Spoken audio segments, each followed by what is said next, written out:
Do we need a break? Do you and I need a break from all of these big blockbuster franchise movies being churned out all the time? Do we need a break from these so it makes going to the theaters feel special again? Is that what the problem is?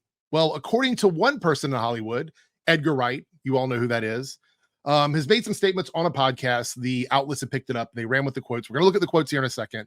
But apparently he believes that we need to make, going to theaters a special event again. There's just too much. There's an oversaturation of big, quote unquote, blockbuster movies that are coming out, and everything feels sort of like, rinse and repeat. And this is a really good continuation of the conversation we started on the live stream where we talked about the fandom dying. You guys were amazing. You showed up for that. It was a great conversation. A lot of great people on that panel.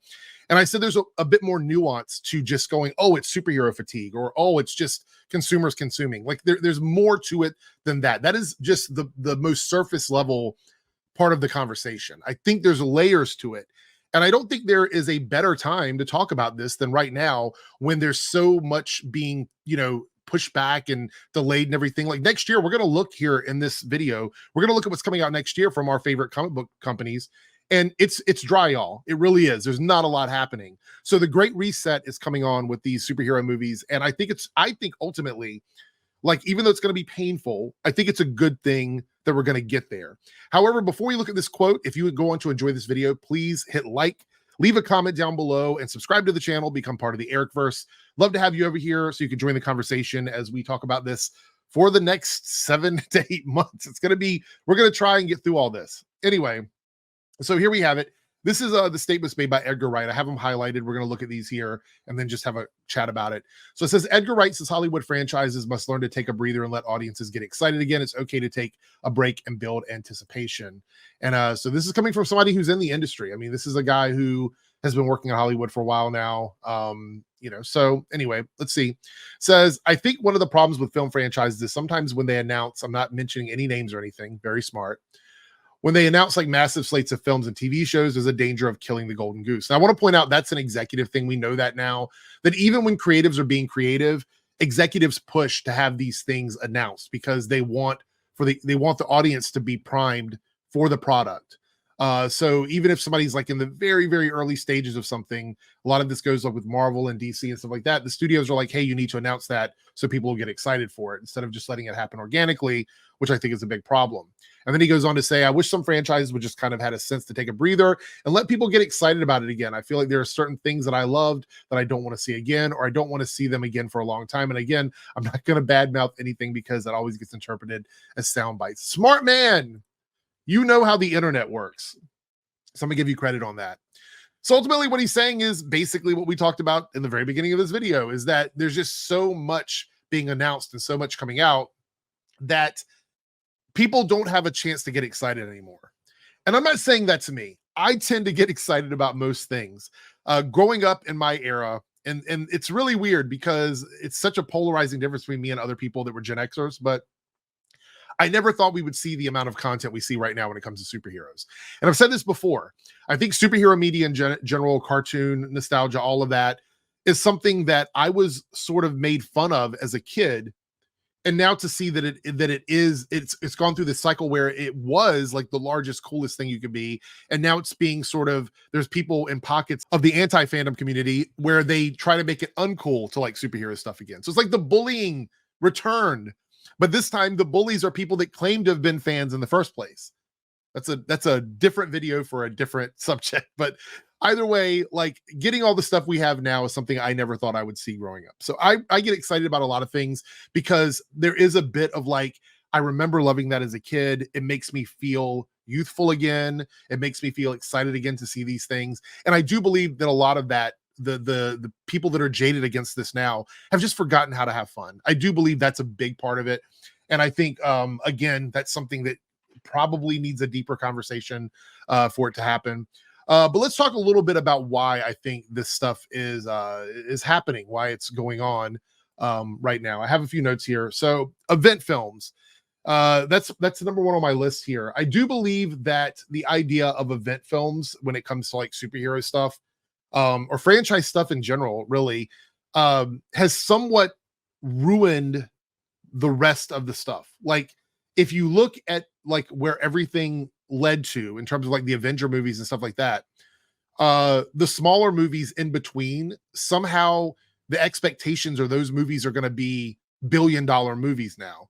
Some of them could be, they have the potential to be $1 billion, films, but there's this expectation that all of them have to be that, and they're not. They don't have to be, and that goes into the inflated budgets that Marvel has been doing and DC has been doing, just throwing tons of money at these movies when they don't need to be that much. We've seen beautiful films be made for a lot less, and it just seems like they're throwing these massive budgets at these movies and then expecting them to be billion-dollar films as well, and that's a weird expectation, and I think that's a problem. And that leans into the idea that these event films need to either be more regular and consistent, or they need to be something where the money goes towards those movies, and the movies in between, they don't pump out like $250 million individual solo character movies.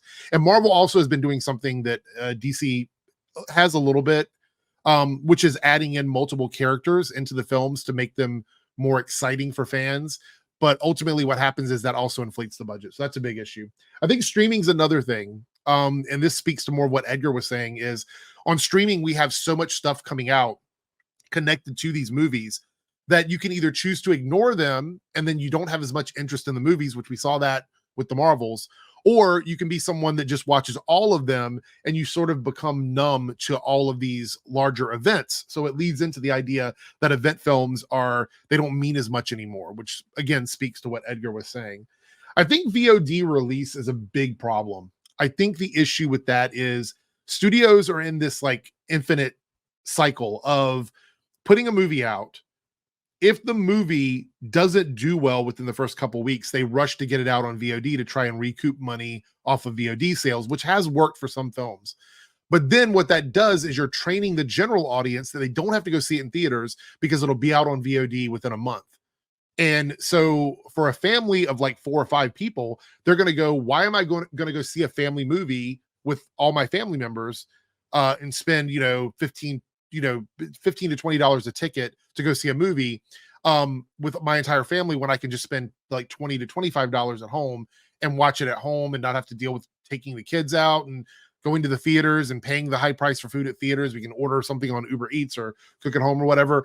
So they've sort of trained audiences, and we've seen that with Pixar stuff. I'm not a huge Pixar person, but Pixar in general has suffered from this like sort of relaxed VOD release schedule. So I think that's another issue. And then I do believe like post Endgame apathy is a real thing. I don't think superhero fatigue is a thing, but I think that Endgame being the big monumental event film that it was, set people's expectations up far too high for any subsequent movies after that, because we haven't really had a big movie from Marvel since Endgame.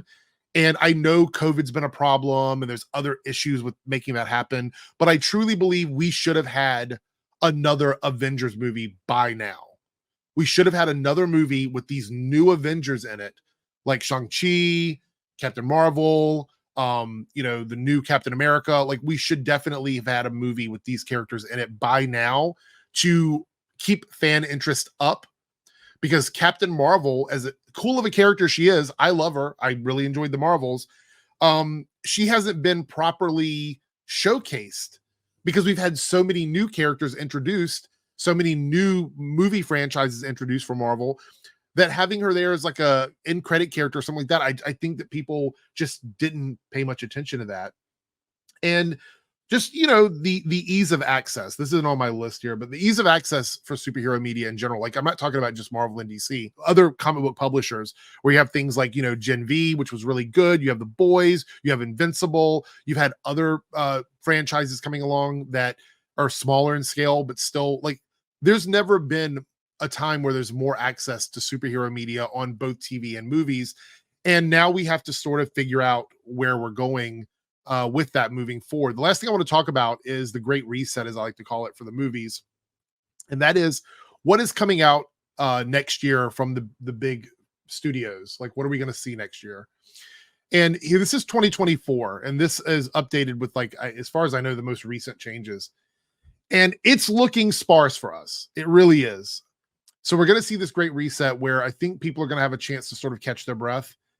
as Edgar was saying. And then 2025, we're going to see some major shifts. And that is something we'll talk about in a different video. But looking at the list now, the only big movie we have coming out next year, in my opinion, the one that I think most people are excited for, okay, is Deadpool 3.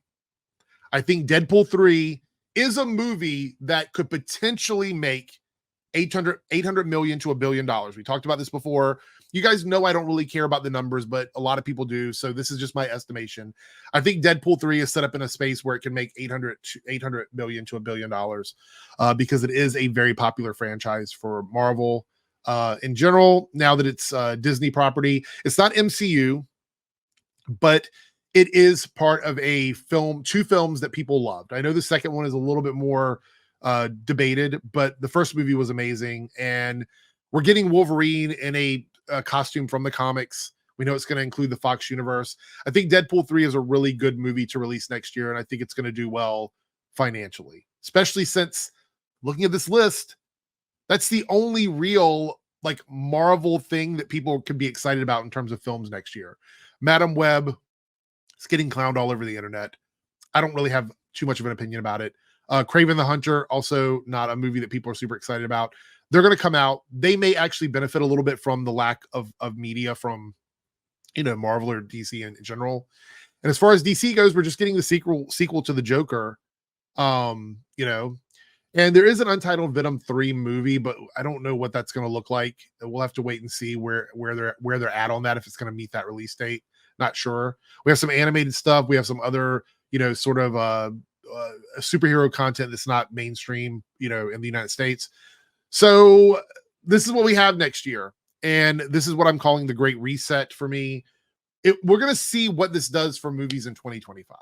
We're going to see if this brings back the idea of the event movie, and if people are willing to, you know, I don't know, come back to theaters and see film.